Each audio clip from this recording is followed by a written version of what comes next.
The Pope family is at a complete loss. Not only did their loved ones' killers get reduced sentences, they say they were told to rewrite their victims' impact statements and then not allowed to read them in court. 29-year-old Carolyn Pope's body was found in a ditch in remote Hickman County, wrapped in plastic and covered in sticks 2 weeks after her disappearance back in October of 2019. The young mother's autopsy revealed heroin and fentanyl and meth in her bloodstream, but also noted that asphyxia and hypothermia could not be ruled out as causes of death. The case quickly moved from drug overdose to murder when the stories of suspects Mitchell Hinderleiter and Chris Hall fell apart.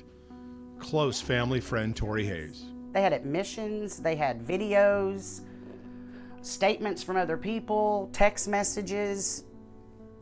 They had a mountain of evidence, in my opinion. That mountain of evidence led to multiple charges. Both men were charged with first-degree murder, abuse of a corpse, tampering with evidence. Hinderleiter was charged with rape and Hall with accessory to rape. The two men admitted to shooting up Pope with heroin and then making a video of her rape. Nevertheless, District Attorney Hans Schwendemann immediately felt there were problems with the case. And one of the reasons that they told us they couldn't really prosecute for the rape was because she was unconscious in the video, so they couldn't tell if she was alive or not.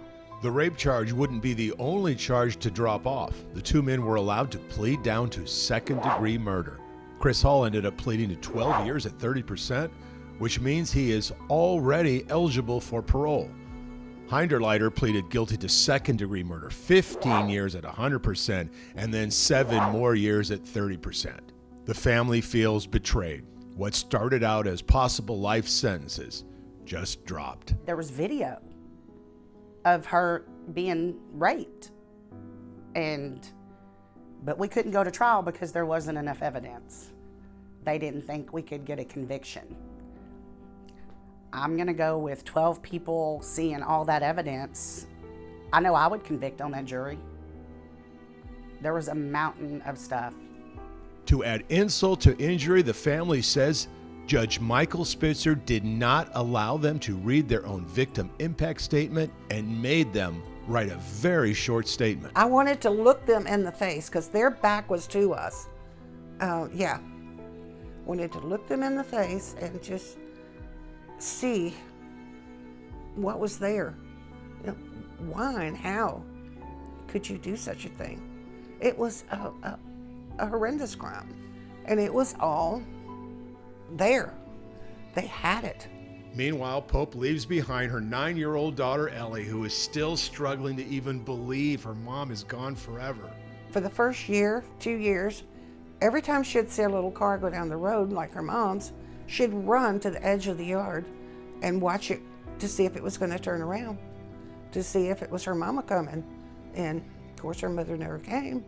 It broke my heart, because I think even now I'm not sure that she still realizes that she's actually gone. But Carolyn Pope is gone, and the people who love her think she deserved better. But I absolutely feel like if she was not known for being a drug addict, and if she had not had those problems, there would have absolutely been a different outcome. We spoke with District Attorney Hans Schwendemann. He said, quote, "This was a decision made with input from the family and the explanation of the possible outcomes in the jury trial. I recognize no sentence can make up for the loss of a loved one, and my sympathy and support remain with the family and friends of Carolyn Pope," unquote. I'm Dennis Ferrier, Fox 17 News, your Code Red station.